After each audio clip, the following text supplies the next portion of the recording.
Hello, hello. Welcome, everybody. We will give y'all some time to join before we get started. We are excited to be here for this incredible town hall, which is being held tonight for the next 90 minutes. So we are looking forward to talking to y'all. And most importantly, I'm just so excited about this incredible lineup of panelists that we have today to really dive into OCD and veterans and really the mental health and the veteran population. Today, I want to make sure we talk about prevalence rates, things we may not know, things we know.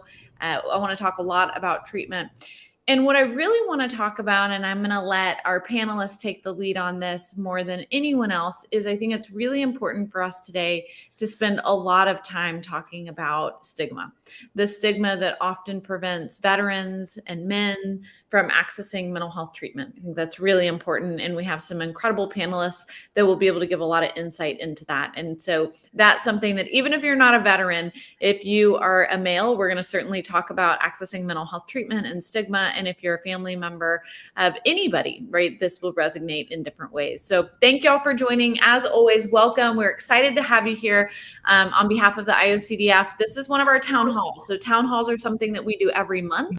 And this is really intended to be a specific educational content or kind of seminar. And we try to make sure all of our town halls have panelists who are really specialists in this area to speak to the topic, but also they're always around a specific topic. And today it's about mental health in the military.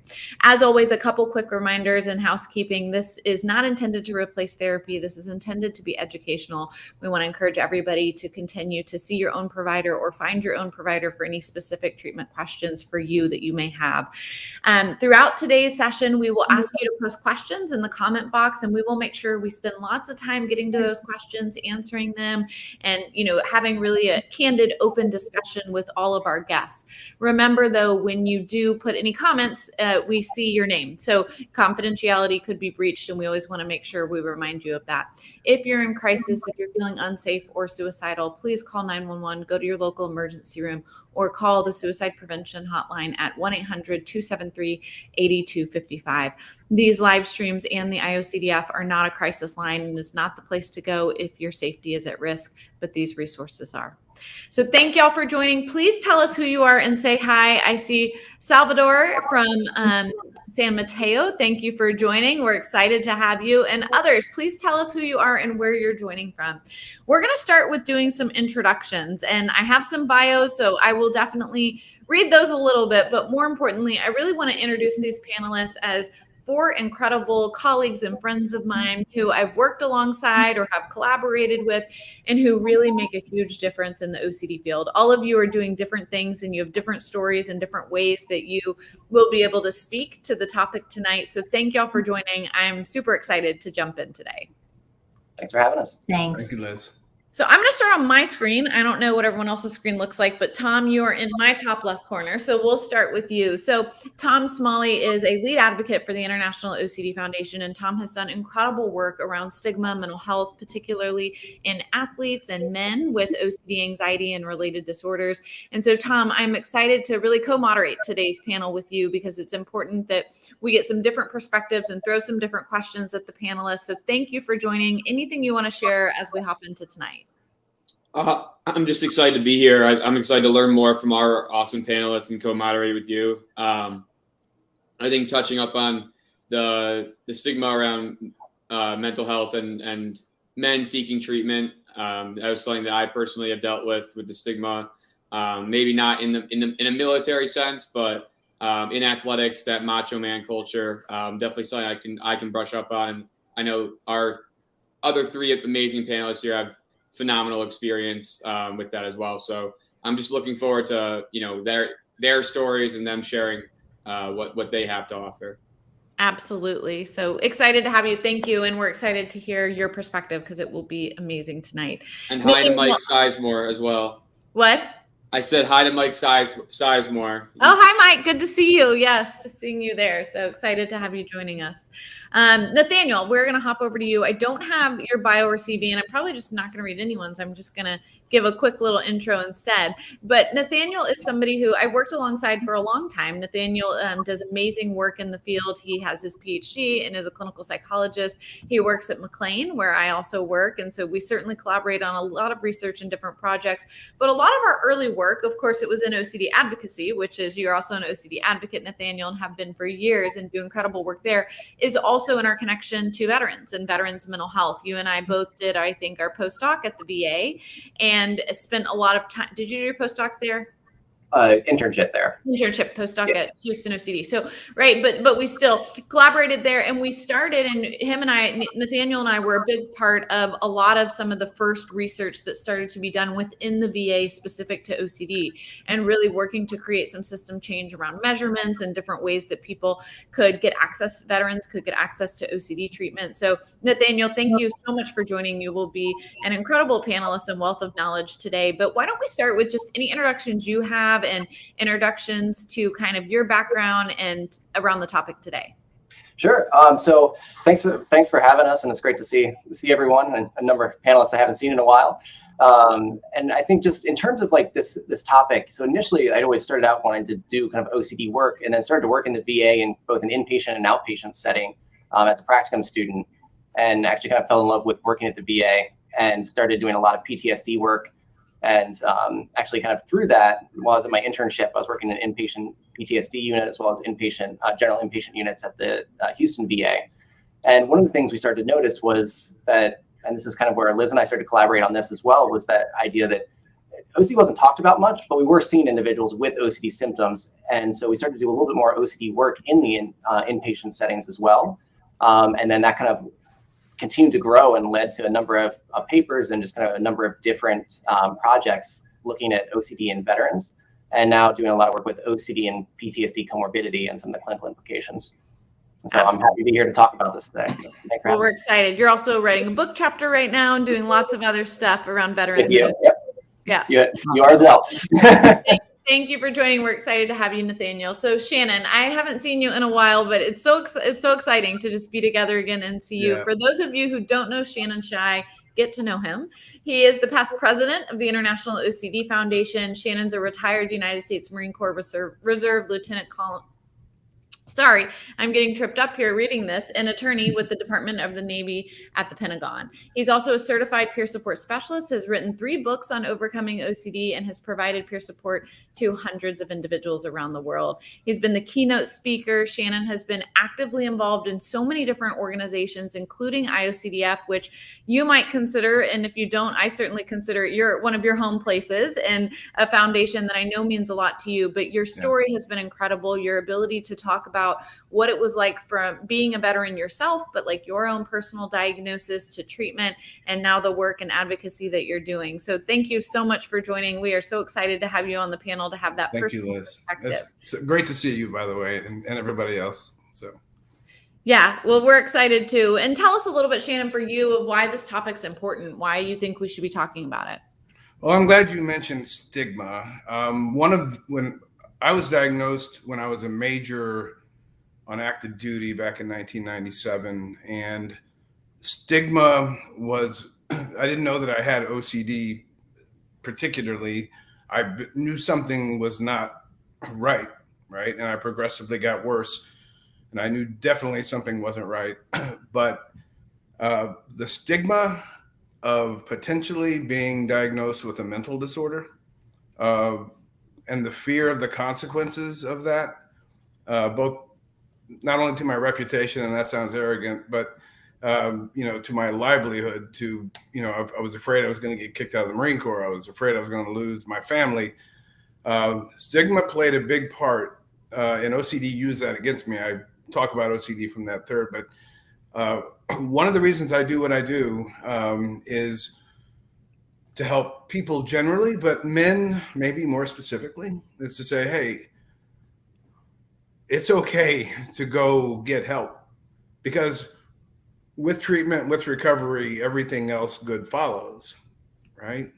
You don't lose everything, you gain everything. And so that's one of the reasons. The other reason is, we all know, and I'm sure everybody who's tuning in tonight knows how debilitating this disorder can be. And one of the reasons I do what I do is to let people know it is possible to recover, right? Do the work. And it really isn't any more complicated than that. It's a big passion of mine. I wish I could do it full time, but I'll continue to do it until I can't continue to do it. So I'm really happy to be here. So thanks a lot for asking me in. Well, we're excited that you're here, and I know the community is grateful that you're doing this work and that you'll continue to, and you're committed to it, because it makes a huge difference to have your voice. Thank you. Michelle, so Dr. Carroll is a clinical psychologist at the New Orleans VA, and I think we connected a long time ago when you were starting to do a lot of OCD work in the VA system. And, you know, what we found, and we'll talk a little bit about this, is that despite how big the VA is and how much we know OCD exists there hasn't been a lot of work done in the VA for OCD specifically. And so the group of folks that are doing the work tends to be small, but they are here, they're strong, and they continue to fight for access to OCD care for those who need it. And so I am so grateful for that. So Dr. Carroll, she is a psychologist interested in rural mental health, depression, anxiety disorders, and defeating stigma. And you have been an instrumental figure as well within the VA system to bringing awareness to OCD and awareness to not just the diagnosis, but the treatment as well. So thank you so much for joining. Tell us a little bit about yourself and the work that you do with veterans. Well, thank you. It's so great to be here tonight. So I've been working with veterans for the last 13 years. And I think a big piece of that's really important to me is that when I'm working with somebody, I want it to be as safe a place as possible because of the stigma. And even today, a couple of people told me about how stigma held them back from getting help for a long time. So, I mean, unfortunately, it's alive and well. And whereas I had really kind of hoped that it was diminishing to some extent, but I think it is still around. And I think, you know, particularly for men. So I'm very interested in this. It's really a passion. I come from a family of veterans as well. So it's really a passion. Awesome. So, well, we're excited to have you here. And I know we're certainly excited and looking forward to your clinical insight in particular today as somebody who's actively working and continues to work with veterans and with this population. So let's start in with kind of where we are and what we know. So we'll start with OCD in general, right? We know that OCD is a chronic debilitating mental health condition. We know that it affects roughly 2 to 3% of the population globally. And we know that OCD is often underdiagnosed and misrepresented. We certainly know that that is the case in the veteran population, right? What do we know? What does research tell us? What do we know as far as people who seek treatment? It tends to be white females, right? It is rarely men. It is rarely minorities, right? There's a lot of gaps in those who access care. And so we know the veterans are certainly an underserved population when we think about OCD assessment, diagnosis, and treatment. I will tell you, as somebody who's worked within the VA system is impressive. The treatment that they offer is incredible across the board. They offer some wonderful mental health resources and treatment and access to it that individuals who aren't veterans might not have access to, right? The ability to get evidence-based care for PTSD and for certain diagnoses that otherwise might be really hard to come across. Right. But what I also know is firsthand how stigmatizing mental health really feels for veterans, just by my observation. You know, Shannon, you can speak to that much more than I can. But I remember when I worked at the VA and you would go to the 6th floor, there was stigma around pressing button 6 and patients or veterans getting on the elevator with us and somebody knowing that they were going to the mental health floor or the floor where we treated mental health. And so we know there's a lot of work to be done. We also know there's incredible work happening. And so I want to start a little bit there. Nathaniel, I'm going to jump to you to talk a little bit about what do we know as far as OCD prevalence rates within the veteran population, but also within individuals who are diagnosed with PTSD? I think, you know, kind of for a long time, we didn't know a lot about it. It was just assumed it was similar to the general population. And I think somewhere around in the mid-90s, there was a study that came out that said it actually might be a little bit higher, kind of initially indicating that it was around 5.1 to 5.9%, and especially higher in those that they have high combat experiences. And then kind of as that progressed, we started to dive into it. Liz, you took the lead on that survey paper where we worked on looking at like what were the diagnostic rates, how do they vary, and what a lot of the studies showed is that it varies pretty drastically. Correct me if I'm wrong. I think it was, if I remember when we did that paper, it was somewhere around like 0.4 to 28% was like the range. I like that. And really it varied by method. And we saw when we used structured interviews, it went down a little bit, but still as high as around 10%. And and so when you kind of take that into account, when you compare it to the 2.3 to 3.1, depending on kind of your study and your sample of the general community, it's much higher. I think one of the challenging pieces that came from some of the subsequent work was noticing that when you actually review some of the charts and look for treatment, that following diagnosis, the average number of sessions is around 0.8 to like 1.3. And so it's pretty clear that kind of ERP isn't necessarily happening in the way that we'd be familiar with it in the community sample.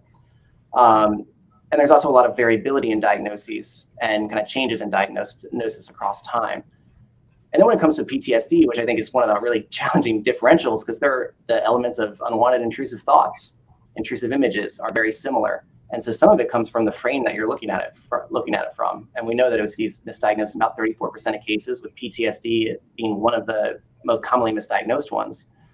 But we also see that the comorbidity rate is about 19.1% between OCD and PTSD. Right. And that in those with OCD, I know like in a residential sample, we see that over 50% of people indicate significant trauma histories, and they may or may not meet for PTSD. But at the same time, the link between trauma and OCD is definitely there, and it seems to be stronger, especially in individuals who don't have first-degree relatives with OCD. So definitely. And I think the other piece to really think about is for us to just kind of caveat. So what we tend to know, and Nathaniel's saying, is that you see this huge variability in prevalence rates, which tells us that we're not diagnosing appropriately, right? When we see something go from like 0.8 to 20%, it's like, oh my gosh, well, how do we know what's valid? And what that often tells us is that we actually we don't know at all. We don't know within the VA population, because there probably has not been specific standardized, validated measures that have been given, something like the Y box to all of, every veteran or something like that, to where you can really have a good understanding of prevalence. The second piece that I want to make sure people hear is we know that comorbidities between OCD and trauma are very high. And we also know that most individuals with PTSD, the likelihood of them having OCD tends to be higher than individuals having OCD alone. Right. So we find that prevalence rates, I think on average with PTSD, is somewhere in the 5% range or something like that. Correct me if I'm wrong, Nathaniel, compared to the 3% general population. Yeah, in veteran populations. Yeah, I think it varies. In general, if like a PTSD diagnosis. Yeah, I think depending on the year, and the National Comorbidity Center came around 11 at one point, and then went down a little bit when the criteria changed. Yeah. So I think the DSM-4 and DSM-5 is a little different. But much higher, right? We know that for sure. Yeah, much higher. And the second piece for us to think about, and Dr. Carroll, I would love you to take the lead on this, is when does PTSD, or does it always, look like OCD or OCD PTSD, right? So what we know is that especially some of our veterans who come back, who might be engaging in checking behaviors that are really maybe for them, it's safety behaviors for PTSD. If you work in the PTSD field for a long time, you might almost attribute a lot of rituals or all rituals to being PTSD behaviors when you may be missing a co-occurring OCD diagnosis. Do you feel like that's something you've seen? Oh yeah. Like I feel like we definitely underdiagnose OCD, at the VA among veterans. When I am like working with someone, if I'm hearing about like safety behaviors that seem to be consistent with the trauma, a lot of times I'm thinking PTSD.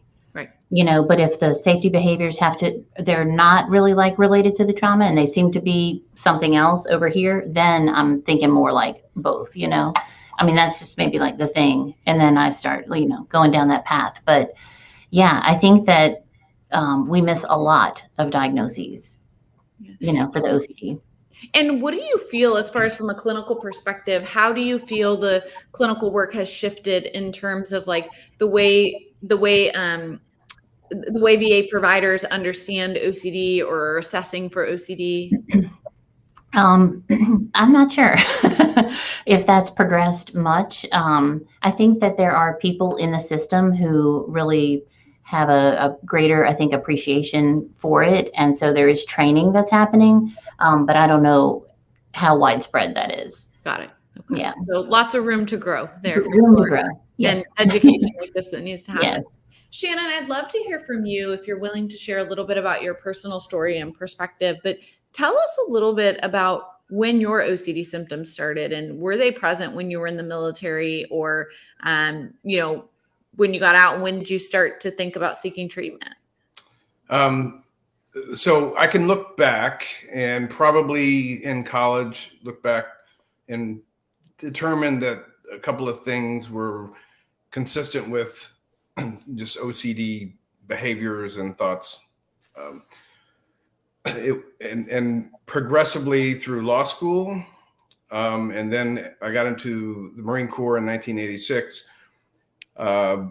On my first tour in Japan, I can look back and say, okay, those behaviors and things are consistent with OCD. But it wasn't until I was a captain at Camp Pendleton in 1992, when my first son was born, that OCD really started to take off. And so over the next 5 years, I was diagnosed in 1997. Over the next 5 years, OCD basically overtook my life. And back then it was, and I was on active duty this whole time when it really, really took over. Basically harm, responsibility, moral scrupulosity. Those were the three primary themes that I suffered from. But that entire time, like, I'm noticing something is really changing in my life. And, I'll just give you one example. When my son became ambulatory, so 1.5, we lived near a major road, and that's when the checking the lock really started to overtake me. I would close my front door, and I would return 20, 30 times to make sure that the front door was locked, so that he wouldn't somehow, leave the house. And it hit a lot of different details. By the time 1997 rolled around, it had consumed me every waking moment. And I was afraid to leave my house. And being in the military, not going to work is not an option, right? It's a crime. And so you have to go to work. So I would wake up every morning going, okay, what's it going to be now? I knew that the 11 miles between my house and my work would be an hour worth of thoughts and compulsions and great anxiety. Again, I knew something was wrong. My wife suspected that something. I tried to hide it the best I could. One of my colleagues at work started thinking, hey, something's going on with you. And he was trying to be polite. And I'm like, no, I'm good. I'm just stressful. The job's hard. I made every excuse in the book.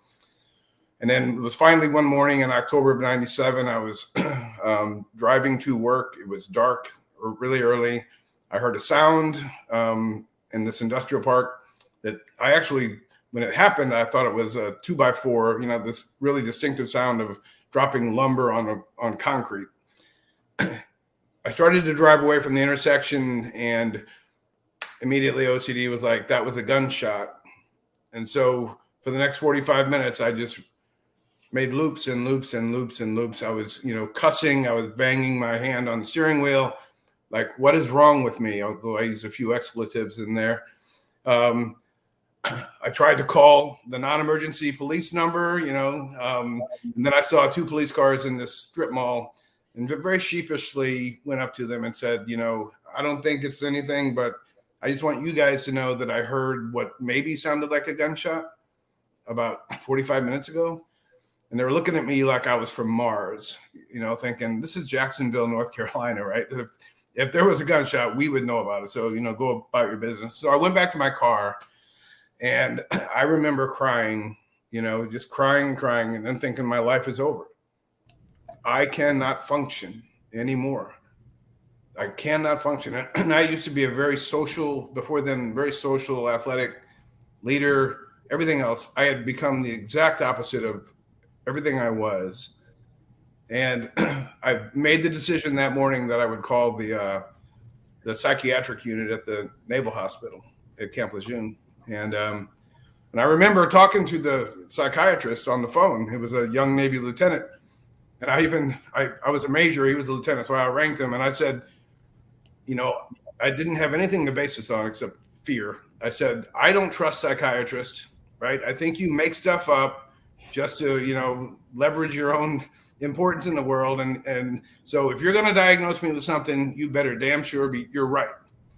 Right. And he said, all I want you to do is come talk to me. Right. And so I did. And he diagnosed me with a severe case of OCD. And then put me on medication, linked me up with a Navy lieutenant psychologist who started me on what I call a rudimentary form of CBT.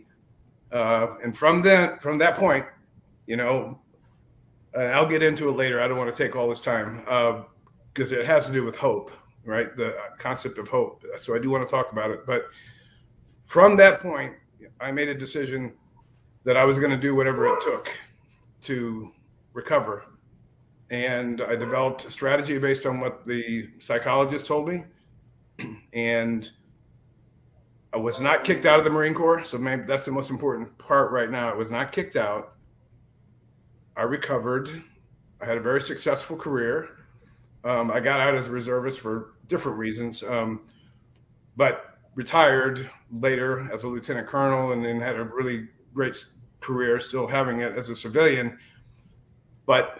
And Dr. Mike Janicki, everybody knows him. We're close. And he told me one time, he said, back in 1997, for those two lieutenants to nail your diagnosis and to put you on that path, he said, you are so lucky. And it wasn't a shot at the Navy. It was a shot at, I think, the state of knowledge about OCD. Totally. It was also a state about knowledge about OCD in the military. But he said, I was very fortunate. And I agree, right? Those two lieutenants saved my life. And it's part of the reason why I do what I do. And we'll talk about it later. I believe that, well, my psychiatrist told me at the time, he said, they treat diagnoses of OCD differently if you're already on active duty, right? It becomes sort of this fit for duty, unfit for duty paradigm. They treat it differently than in the recruiting stage. Right. Right. And so I was very fortunate that these two young lieutenants nailed it.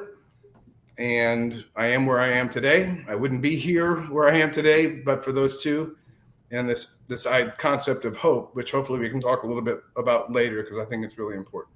We definitely will. Thank you for sharing. It is really incredible that the first time you picked up the phone and, you know, you were vulnerable and said, I needed help, you were able to get a appropriate diagnosis and then start your path to treatment. So huge testament to those lieutenants and also to the Marine Corps and to the providers that work within the system of active. That's huge. Shannon, just a quick question. Do you think, you mentioned the difference between being in duty and like being during the recruitment phase? How right now, as people are being recruited into the military, how do you think stigma is affecting them? Do you think it really plays a massive part in not being recruited, or do you think it puts them at a major disadvantage? So I'm careful not to try to talk about exactly how the military does it right now, but my understanding is that in the recruitment stage, it really is, it's a non-waivable, and I don't have the right word, but basically a non-waivable rule out. Pardon me? It's a rule out, right? Yeah, a rule out, right? Saying, okay, you have OCD. No. There, I believe, and has many years, I'm not going to say there is now, but I believe that there's a waiver process, but the waivers are not granted, pretty much. So on the stigma side, and I think people, whether you're coming into the military or you're in the military, I mean, mental health, and we've been talking about it, there's a huge stigma, particularly among young men and men, about being diagnosed with any kind of mental disorder or disclosing that you have a mental disorder for any reason. But I know that, people want to join the military and their concern is, hey, I really want to join. I have OCD. I'm willing to go through that process. Part of the problem being on active duty is the fear because you don't really know much about the system, the fear that if you are diagnosed with a mental disorder, not only will you be called unfit for duty and kicked out, but among, you know, and this is men and women, among the warrior class, you're afraid that people will look at you as having some sort of weakness. Mm-hmm. And that, I think that prevents a lot of people from getting help. The problem is, we all know about this disorder. If you don't get help, the disorder, and this is what my psychiatrist told me, he said, you're not unfit for duty because you can recover. He goes, but had you not come to see us, you would have ultimately become unfit for duty, because it had overtaken my life in that, you know, significant fashion where I was the un-me, right? The complete 180 of who Shannon was. And people were noticing. People were noticing my compulsions, and, you know, and certainly me asking questions, which is a compulsion, but, you know, hey, do you think that's a problem over there? Right. And they're looking at me like, no, right? What are you doing? And so yeah, stigma is, I think, always present on active duty. I'm just now speaking from personal experience. Stigma was one of the primary reasons why I was not seen for so long. Mm-hmm. And it started to grab me and pull me under. And, you know, thank goodness I had that one episode where I said, I've got to do something, because this is not good. Right. So it all worked out, which is good, the good part. So I'm happy. But yeah, you know, we have to address stigma. Absolutely. And we can never, ever stop that mantra. We always must talk about it, because when you talk about it, people go, okay, well, maybe it's okay then to enter into that phase where I'm helped. Right. Right. Talking about it gives a chance for freedom, because we can intervene. Right? So awesome. So thank you all so much for such a wonderful introduction to kind of the work that's happening in the military and what it's like, and Shannon for that personal insight into navigating, getting a diagnosis and getting treatment. I am going to turn it over to Tom, who's going to start doing some Q&A with all the panelists. All right, guys. So, you know, major thing here is I want to make sure that, you know, our time here on this town hall is really focused on you three, and making sure that your stories are heard, and just feeling free to share whatever you think might help our audience the most. Shannon, I mean, I'm touched by your story. I think it's amazing, and I think I never like to compare athletics to military, because by no means is it as remarkable or as valiant, but in my experience with working with athletes, I've found, and even as myself as an athlete, I found that the reason I never got help was because I was afraid of what people would think, and I was afraid it would affect my career. And it wasn't that I was afraid of the help. I wanted the help, but it was more so the fact that the people around me were going to treat me differently and look at me differently. And I'm just interested to all three of you to hear your experience with that, and what is a solution, or, you know, the start of a solution to that. How do we start breaking down that stigma in the way that the people around won't judge? Well, that people aren't feeling, you know, afraid to get the help, because that's really what it is. People are really afraid. Mm-hmm. I think that's the big question, right? Like, what is the best path to reduce stigma? You know, just from the stigma research side, you know, they kind of break it down into like the things that are most helpful, and typically boils down to like the biggest piece is connection. So like, there's obviously the education component, which is like a core piece. There was some really fascinating research done by a couple years ago, where they're actually like kind of merging essentially marketing psychology with stigma, about stigma reduction efforts. And they found that one of the most helpful things is for people to find out after meeting someone about their story. So, because it kind of violates some of those expectancies, or to overhear it kind of like as like it wasn't intended for them. They feel like they've learned something kind of unique. It's the reason that they still put billboards on like the buses and trains, because if you feel like you're overhearing it, sometimes you feel like you have that knowledge, but you don't really remember where it came from. But in a way, it actually showed that it was to reduce stigma, that there are ways to like make that connection feel more powerful and stick around longer, which was really cool. And so I think it comes down to, what you all were sharing in some ways is both the education component, but also being like strategic and sharing your stories and increasing the discussion, both like kind of within the VA and within the military as well. Just be some initial thoughts. I think that something that I've like heard from veterans before that has seemed to make a big impact on them in choosing to get help has been when maybe a leader, someone who had higher rank than them, got help, right? They took the risk, they got help, and they shared it, and so I think that has been a pretty powerful thing to hear, from veterans, because I think that does impact sometimes whether people feel safe enough to seek help. It kind of opens the door. Definitely. One of the things I'm wondering, as we're just kind of talking and thinking about this, Shannon, is I was doing an event the other night and I was talking with some Navy SEALs and veterans, and they talk about their struggle with PTSD and how intense it was, but how, they had these like very bizarre, is what I would call it, but paths to recovery of like one of them literally. So I don't know how many of you know or have heard the story Lone Survivor, but if you know Marcus's story, after the Lone Survivor incident, Marcus was actually just at the Naval Academy. Governor Perry from Texas was on vacation. His wife made him go on vacation. He hates going on vacation.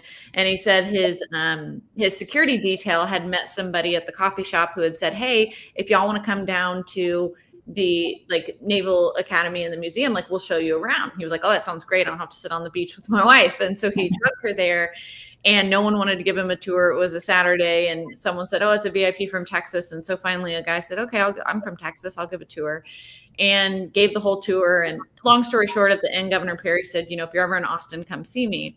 And it was Marcus. Marcus is who gave him the tour. And Marcus came back down to Texas and literally showed up at the front doorsteps in the Capitol. Wow. And they called Governor Perry and said, some guy's here. He said for you to call him. They said, who is it? He said, Marcus Luttrell. I said, send him in. Marcus lived with Governor Perry for 2.5 years at the Capitol in Austin. Wow. And Governor Perry's wife is a nurse. She's an incredible individual. And they talk about how sick he was and how much he was suffering with PTSD and addiction and different things that he was going through. And they talk about how lucky he got, right? That he got connected with a governor on a tour. And then, right.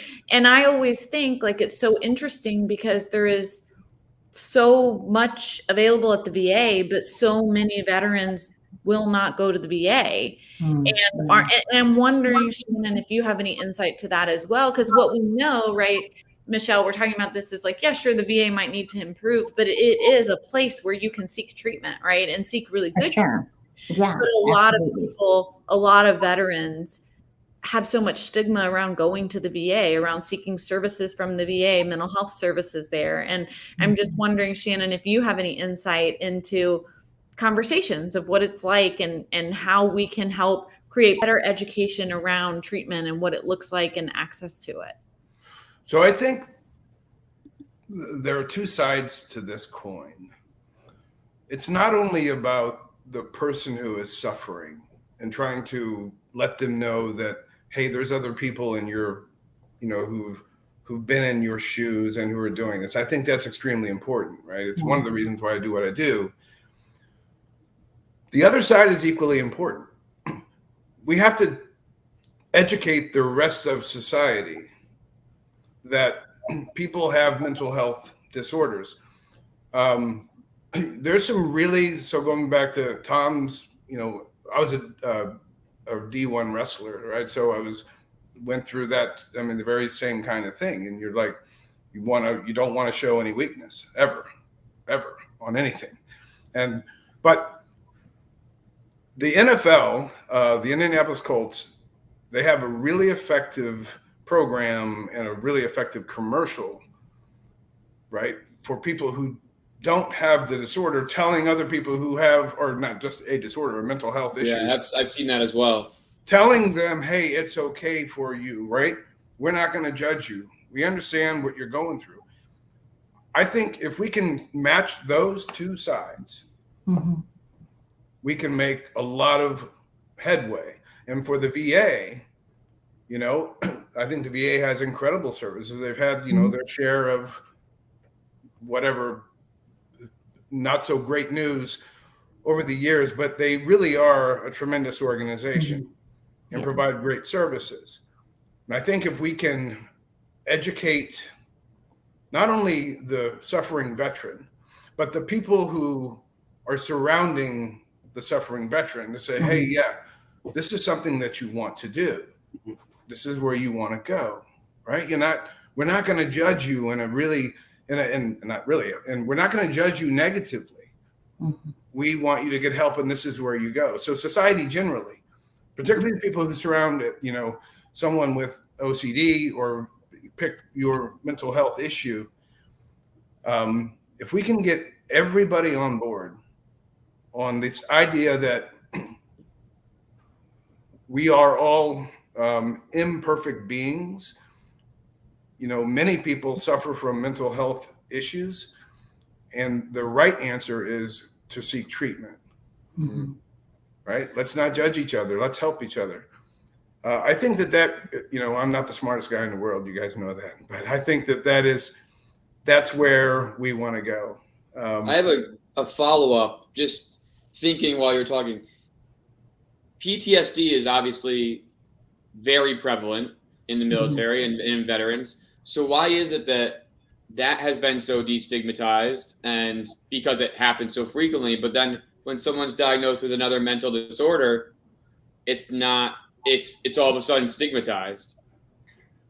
It's just very interesting to me how we think of all these other mental disorders so differently, but then PTSD is something that is treated and kind of almost expected with veterans. But it's I think treated among us, but I don't know that veterans would say they don't feel the stigma still seeking treatment, right? Like I know so many veterans that 100% have trauma back like symptoms, but they will not seek treatment because of the fears of the label. What will that mean? What are people going to do?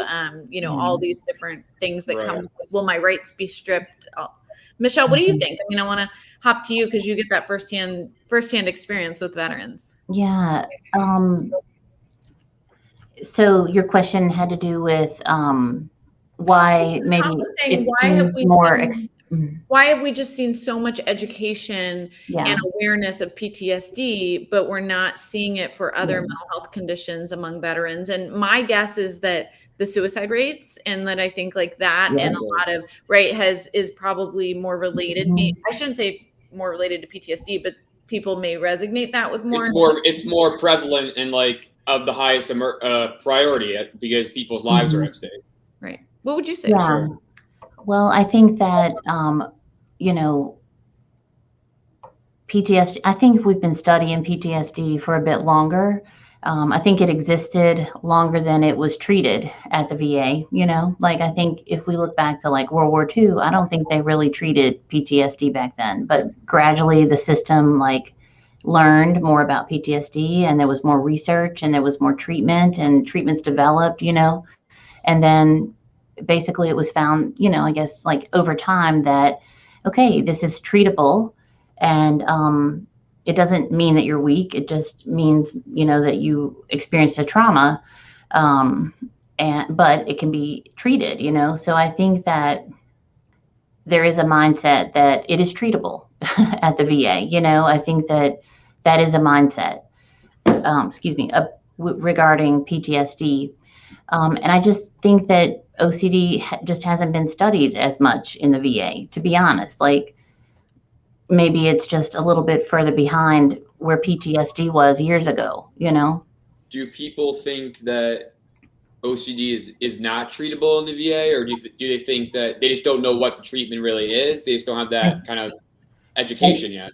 Right. And this is my own opinion. This is not like representing anyone, but I think it's probably just just that it maybe occurs less frequently among the veteran population, as far as like if you're going to compare like PTSD to OCD. Yeah. And so I think that the greater time is spent like specializing in PTSD. Yeah. Unless there's interest, or greater interest that someone has. But that's my own opinion. And how often is OCD and PTSD kind of linked together? Is it? I mean, that's Not a question, often. obviously, for the. I don't think often. Yeah. Well, so, and I don't know, Nathaniel, you can probably speak to this more than I can now, but back in the day, right there, the Y box. So what happens at the VA, like within the system, when you're treating patients, there's these standardized measures that you can click for diagnosis. Y box wasn't even uploaded. No. And I know we had to fight really hard for it. Is it there now? Not that I know of. Yeah, I don't think it's a standard one. I think there are. I want to say someone mentioned that you can bring it in as an option for someone. Oh, yeah. Now, like you can actually bring it up now, or before, like it wasn't even really in there. But I haven't been in the VA for a little while, so I can't really speak to but that. Those are the sort of things, right, where it's like, Yeah. if we, how can we create education and how can we be loud so that right? Because if you think about it, Tom, like if PTSD, if you're trained on it and it's there and it's easy to do that screener, and even if you kind of think, I'm wondering if like my OCD flag's raising a little bit, but you don't have access to a screener and they've also got another diagnosis, you might just kind of easily push it. And so this is where I do want the general population that's listening to hear us saying, like, people are working on it, people are aware, and that's what's amazing, right? But it takes time. I think that would be an awesome solution, actually, Liz, because then it's going to be on that list of, the drop down list of the screeners that I can pull up, and it's right there, rather than me going into a filing cabinet or off the internet and grabbing what I can get, Seriously.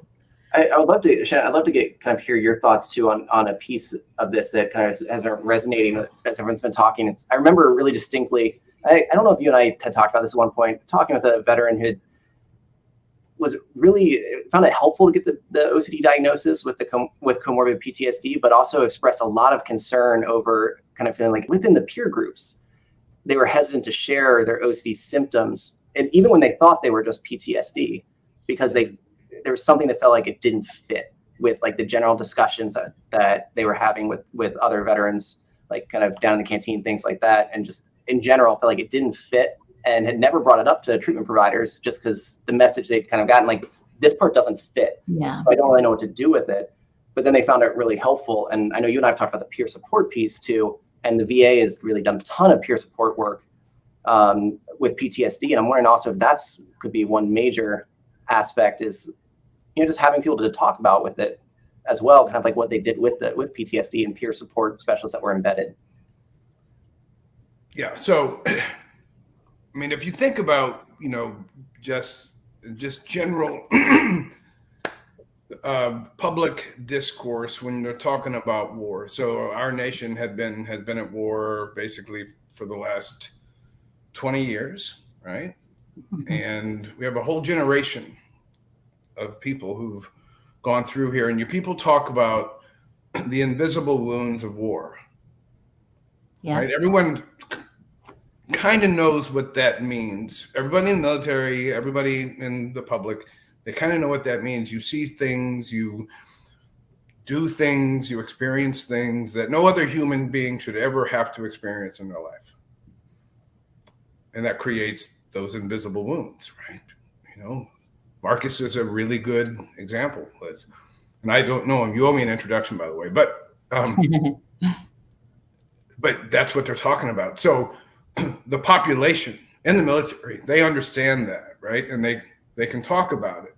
Mm-hmm. And even though there may be a stigma still of, saying up, look, guys, or guys and gals, I'm having trouble dealing with this, and you might have some macho person saying, oh, come on, bring it up. I think that's prevalent, or it happens. I don't know if it's prevalent, but because it's of the awareness that people understand what that means, that there are invisible wounds of war, the VA may be, much better able to deal with that and provide that service to them.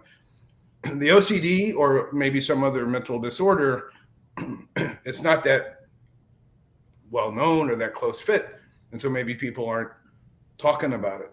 So again, going back to the education piece, everybody, and One of the things, let's talk about you guys have been talking about VA services, but let's just talk about the therapist community within the VA. I tell everybody I meet on OCD, it's important, critical that you see a therapist who is trained in the diagnosis and treatment of OCD. Agree. Someone who can spot it, who understands, even if there's a comorbid diagnosis.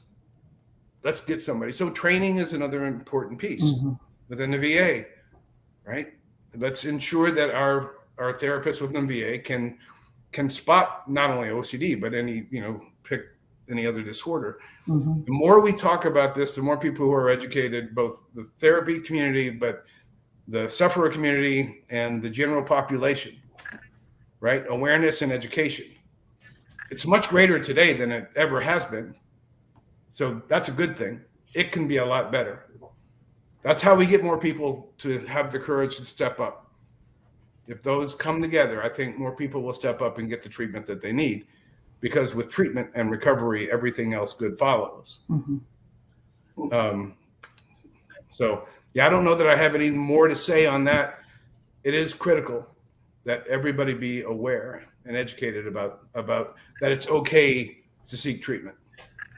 I would even I think really, you spurred a really great kind of thought too, of even like you said, outside the VA, just in general, treatment providers in general, right? We have a tendency sometimes to get siloed in our specialty. And I think, even for the general community, if you're treating OCD, having an understanding of trauma and PTSD can be really helpful, so that it is also a place in the community that individuals can go if they have trauma history, if they are in the military or active duty, or don't want to go to the VA, that we also as OCD therapists have an understanding to know what can we do, what are we looking at. It's a great point. And to make sure that it goes both ways. I think it requires more education and just more, like you said, more awareness, and more training. I guess I'm agreeing also with what everyone has said, because you can find, treatment guidelines on PTSD, on depression, on, different evidence-based practices for a variety of conditions, that we treat at the VA or within. And again, this is my opinion, but I think it would be helpful to get OCD to that level, where it is better recognized and therefore better diagnosed and better treated. So let's talk about what we know works. And I want to hop into that, because I think that there's a lot of ways that we can certainly give recommendations and we can think through, and I know we'll all advocate for those changes for patients because we know that it's needed, it's warranted, and we believe in it. But let's talk about the treatment itself. So Nathaniel, we'll start with you. Will you talk a little bit about efficacy rates of using ERP and our current treatment modalities within the veteran population? Does it work? And can veterans and individuals with mental health struggles in the military get better? Yeah, I mean, as a whole, I don't know the data exactly. I actually don't know if too many studies have looked specifically at just within the VA, but I know that as a whole, ERP is the findings for ERP and for CBT for OCD, and these gold standard treatments we have are really robust. And kind of being in the military or being a veteran is not an exclusionary factor by any means. I've worked with many veterans with ERP that's been incredibly successful. And I think one of the most important things is just kind of what I have noticed is kind of talking through what are things that we focus on, flexibility and things like that in ERP a lot as well, but also kind of bridging that with kind of life in the military and kind of finding that functional zone. But it's going to be incredibly effective. And I think we also have some recent data, even from intensive treatment settings, that even with comorbid PTSD, the rates of change across treatment aren't significantly different, meaning people respond similarly if they have OCD alone or OCD with comorbid trauma histories. And so I think that's really encouraging, because we know that the mechanisms work. The mechanisms are very highly tested, both in PTSD and in OCD, and the treatments are effective. And I think that hopefully is something that can go out for those of you who are listening, who are going through this, is that it works. And it's hard. It's a terrifying experience, but it is highly effective. And there's no indications that it isn't effective in the military as well. And it's being implemented effectively currently in the VA. as Michelle can attest to. Yep. Yeah, Michelle, talk a little bit about what you see when veterans receive evidence-based treatment for OCD. Are you seeing them get better, and what sort of hope can be rebuilt in their lives? Well, I think the first, my first, I guess, experience with someone is, I guess, when they, like, are able to talk about like some of the fears and the obsessive, the obsessions, and I'm like, okay, yeah, that sounds right, and not making a big deal out of it. I think that's kind of a relief, I hope, from the beginning. And yes, veterans can get better. Veterans are people too. And they can get better just like anyone else can get better through ERP, which is really effective. And like you said, the gold standard for the treatment of OCD. And it doesn't exclude, veterans from being able to get better, for sure. Shannon, sorry, Liz. I was probably going to say the same thing you are, which is, Shannon, I know you've been talking about hope and how that's important. And like, when did you feel it because you got treatment while you were in active duty? Yeah. So, I think that, and this is not just in the military or being a veteran going to the VA, but I think it applies to the entire world, the entire population of people who are suffering from something. And they finally go see someone that they think can help them. So the first thing is, one of the things that scares them is they're going to be judged, right? So for a therapist or even a family member or even a friend, just know that one of the great fears that someone who suffers has when they open up about this really significant thing going on with them, they're afraid of being judged. And so if you welcome them with open arms and say, okay, I understand, right, that this may be going on. So what's next? Let's try to find some help. But if you're with a therapist, the second thing I think is the most important piece. And one of the reasons, unfortunately, why people come to me as a peer support person is because they didn't find any hope with the therapist that they went to, right? They were told, hey, you're going to be like this forever, so just get used to misery. Ooh. And they're like, whoa, wait a minute, So when I talked about hope before, I talk about 4 pillars of recovery, and I think back on how I did it. And I think that there was a foundation, and the 4 pillars was a desire to get better, a belief that it was possible, right? So call that hope, and I'll explain why I called it hope.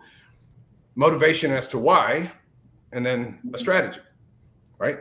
What do you do? What do you do when OCD taps you on the shoulder? Well, the hope piece was critical for me. The day after I was diagnosed in 1997, I went to a bookstore in Jacksonville, North Carolina, and I read, the very first thing that I read was OCD cannot be cured. Mm-hmm. And I was demoralized. I thought to myself, I just spilled my guts about all these odd thoughts and these, wild behaviors that have been afflicting me, to the person who could kick me out of the Marine Corps, take my job, take my livelihood, take my family. All the reasons that OCD had given me not to get treated. And I just found out that was all in vain, because I can't be cured. So being me, I confronted my psychiatrist the next time I saw him, and I said, you didn't say anything about this part. And what he said to me changed my life. So if you're a therapist out there or your family member, please pay close attention. What he said, he goes, that topic of cure is debated in the professional community. He goes, they don't even know what causes OCD, much less whether it can be cured. He goes, what I want you never to forget, and this was the key, He said, it's possible to get to a place where you can live virtually symptom-free. Mhm. It's possible to get better. And so I told myself at that moment, because the alternatives, plural, were not acceptable to me. I said, if that is actually true, I will do whatever it takes. Doctor, you tell me what to do and I will do it. And as I went through the very difficult process of recovery, I didn't know what he told me was actually true, which is why I call it hope. I hoped that it was true. And for my little boys, there were 5 and 1 at the time, I said, you know, they deserve their dad to at least try, if that is true. And what I tell people now is, yeah, you have hope, but more than that, you know, I'm not claiming to be anybody great. I said, but I didn't have an example of somebody who actually made it through to the other side. You have that now, but believe me, it is possible to get better. And that hope is what kept me going through the very difficult process of recovery. Mm. It's painful, but it can be done. And I tell people, if I tell you, if you do the work, you'll get better, would you do it? And they say, of course. Say, okay, let's start there. Right. So that's hope. I think I want to. We all have like all these thoughts. So Tom, you go first, and then I'll hop in. I just think, you know, similar to Shannon, I knew that OCD was chronic, right? But I wanted to get it to a point where, when I was in treatment, that I was living a life where that was worth it to me, right? That was worth living. At the time when I was diagnosed, I didn't want to live anymore. It didn't seem worth it to me anymore. But it's really about bringing that recovery to a place where it's a functional life that's worth living, and you're able to do the things you want to do without OCD getting in the way and stopping you. I think your point about having these role models also is so well said, because I know for myself, when I first was diagnosed with OCD, that year I went to my first conference, and who was I looking at on stage? Liz, Chris, Ethan, like these are all people that like I looked up to back then, and I look up to today, right? So like seeing them gave me the motivation to say, okay, they suffered like I did, and still might be suffering, but they're up there sharing their story, and they're up there living a life that's worth living. And so now we have all these amazing role models to look up to, and I think that is such a great thing for our community.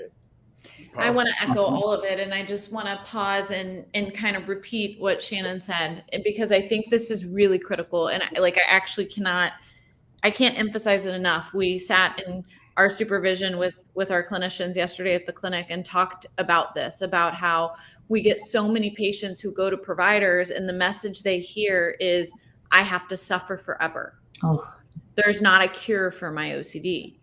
And it breaks my heart. Mm-hmm. What breaks my heart the most is that I think advocacy sometimes has contributed to that. I think sometimes when we're saying, like, I've said things like, you know, there's not a cure for OCD, you know, you can learn to manage it. But when you're really sick, sometimes people think surviving is managing. And the way they interpret that message I might have shared before is, oh, I have to accept I have to suffer forever. And I've tried to make that so clear lately. And I just want to emphasize this, because what Shannon is saying is just critical, is that sometimes these messages, we can have some hope or glimmers of light, and then we hear these things that make us say, what? I'm not signing up for that. Like, why would I do the work then? Why? Like, if it's just, you know, a lot of times people say, well, I'll do all the work and it just shifts, or it does this, and I always have to play this game of whack-a-mole. No, that's not what we're fighting for. We're not fighting for a life where we're constantly managing OCD symptoms. We're fighting for freedom. Absolutely. You know, when after I had that conversation with my psychiatrist, and I thought about it, I said, okay, well, if OCD is going to be around, if that's what that means, my objective is to get to a place where it doesn't adversely affect my life. Right? So I set that goal. What happened is I developed strategy, and I met that goal, and I just kept on doing what I do. And now OCD doesn't affect me at all, right? I can see anything, do anything, read anything, go anywhere. I know that I would have never been able to carry a gun for 2 years in Afghanistan had I not, if I was still suffering. People say, oh, well, are you cured? And I say, well, you know what? I don't really use the word cured. What I say is I don't care if OCD comes back into my life because I know what I'll do if it does, right? Mm-hmm. My objective was to get to a place where it doesn't adversely affect me, even if it's present. And that's absolutely achievable, right? Again, I'm living proof. And you guys are living proof, right?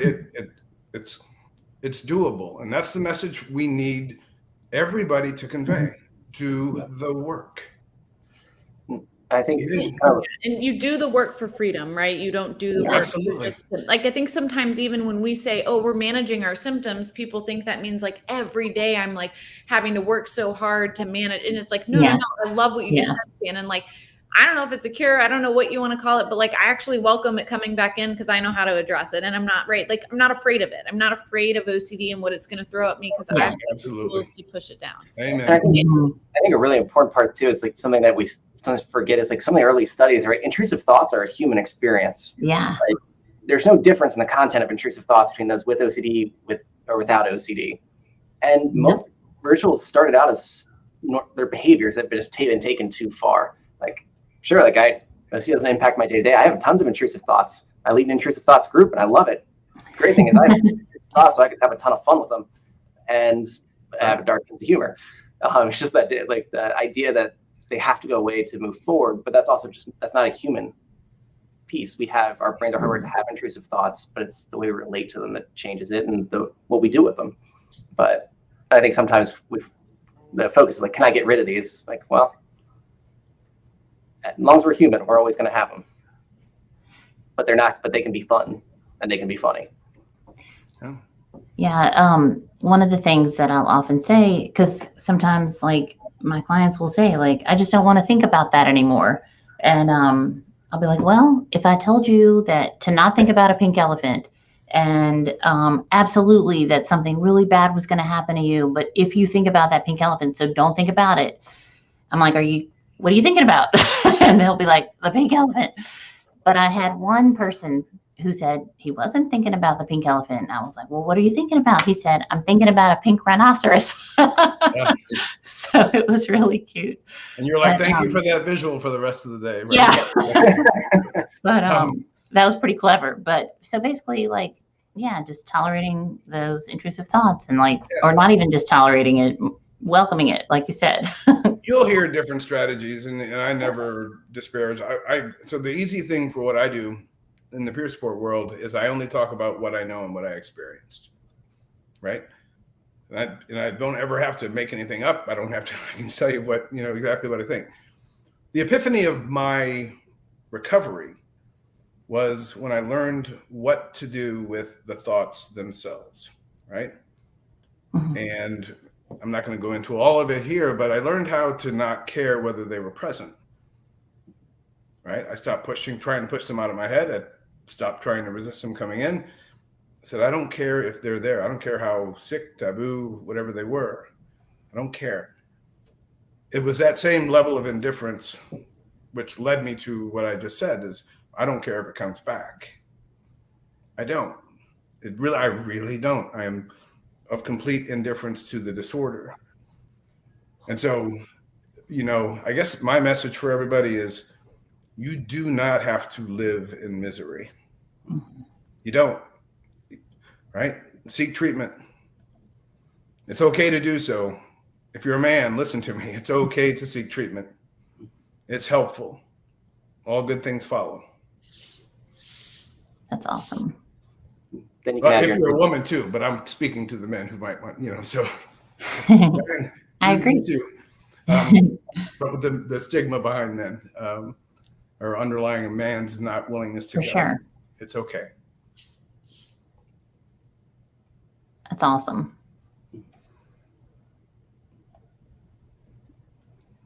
So.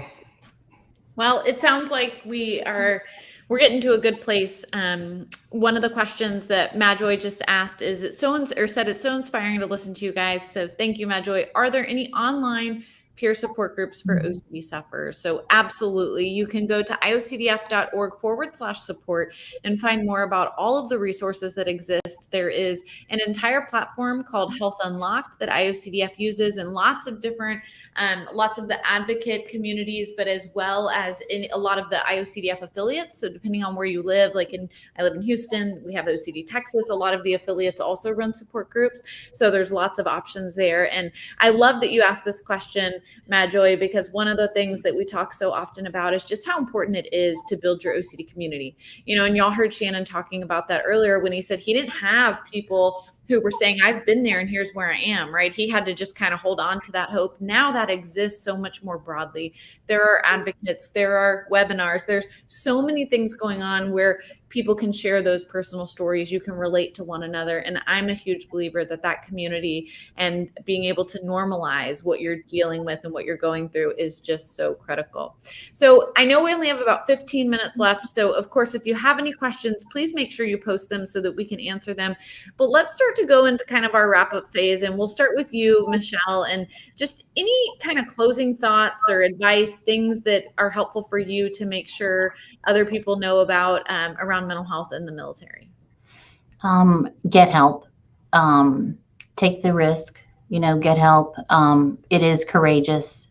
It's not anything to feel ashamed of. And, I guess just because often it may feel like you're alone, it does not mean that you're alone. And a lot of times, if somebody will really be saying that they feel like they're the only one, and I'll pull up something, that's actually like in print form for individuals who suffer in that manner. And I'll be like, the VA would not make one page for one person. There are many people who suffer just like you. So you're not alone. And like Shannon says, have hope, please, and get help, please. Thanks for having me. Absolutely. Thank you for joining. Nathaniel. I'm not sure I have much to add to that. I think that covers it wonderfully. I guess there's kind of just to reiterate that idea that treatment works. And I think one thing that I've talked to people a lot about that struggle with both PTSD or trauma-related stressors and OCD is that for both treatments, we have wonderful research to show that they are highly effective. They're incredibly difficult, but they work really well. And honestly, a lot of the mechanisms are very similar. Mm-hmm. And so you can generalize those skills with guidance from treatment providers that know how to do it. So even if you're struggling with both, treatment can be effective. We have great treatments for both. They're similar. You can learn when to use each skill, and we've seen it happen time and time again. So even if it feels like your road is a little bit different than those that you're talking with, or it feels like something doesn't fit, keep walking that road, because it gets easier to try to figure out how to make it fit over time. And the treatments are there. It just takes a little time to figure out how to tailor it to yourself. But so don't give up hope and keep going. Tom. I mean, first off, I just want to thank our amazing panelists. It takes a lot of courage to jump on, to share your story just with one person, let alone an audience on a website. This is a huge step for all of us, and you're creating the change we all want to see, right? So I think that's, I guess, what I would end on is be that kind of change that you want to see, right? I think everybody will always highlight the problem, but what we really need to start doing is finding the solution and highlighting the solutions to the problem. And I think the more we talk about it, the better it will get. And I think also just reiterating, ERP works. It worked for me. It still works for me. And I know it's worked for Shannon. It's worked for Liz. And I think, there's so much data and evidence supporting how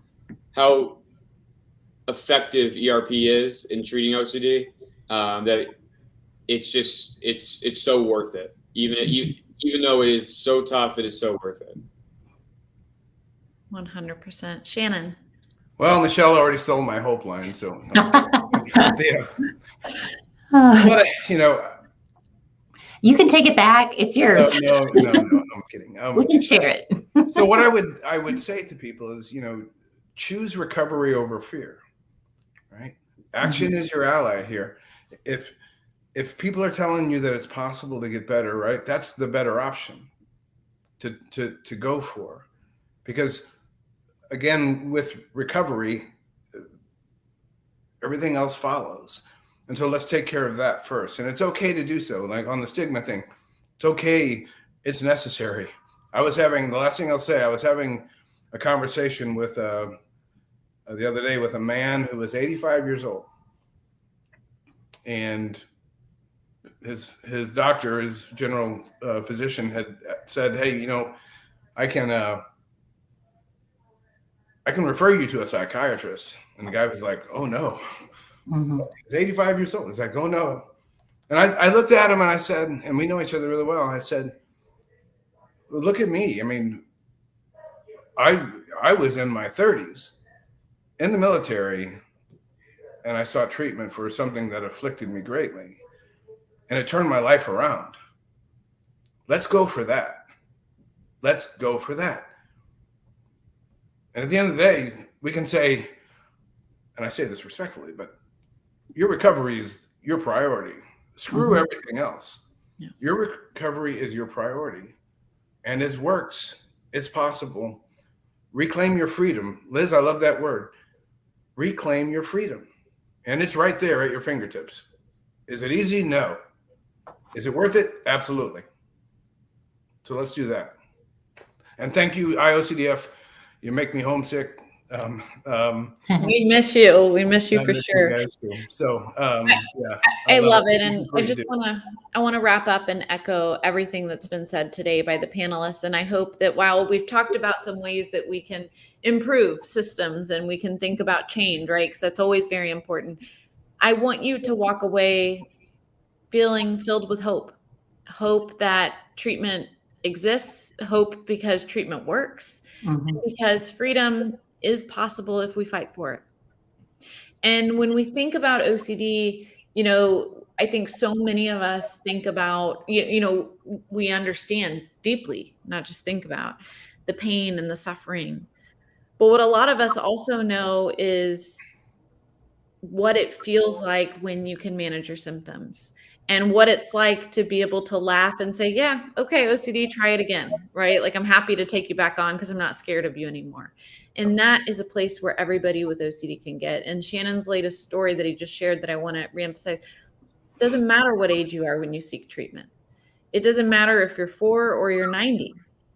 It's about your recovery and your freedom. And it's never too late. There is never a time that isn't right? Michael Janicki's famous quote is like, if not when, now, if not here, where? And I want to push it because that's the reality. The time to start seeking treatment, the time to start working towards freedom is now because you deserve it more than you ever have before.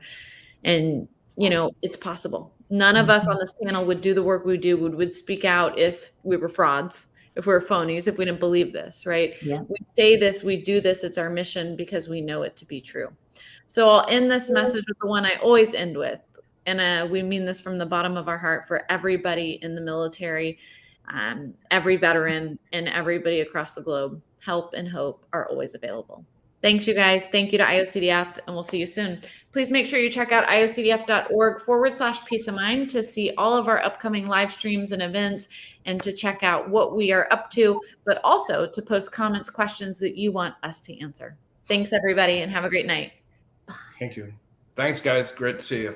Thank you. Great to see you.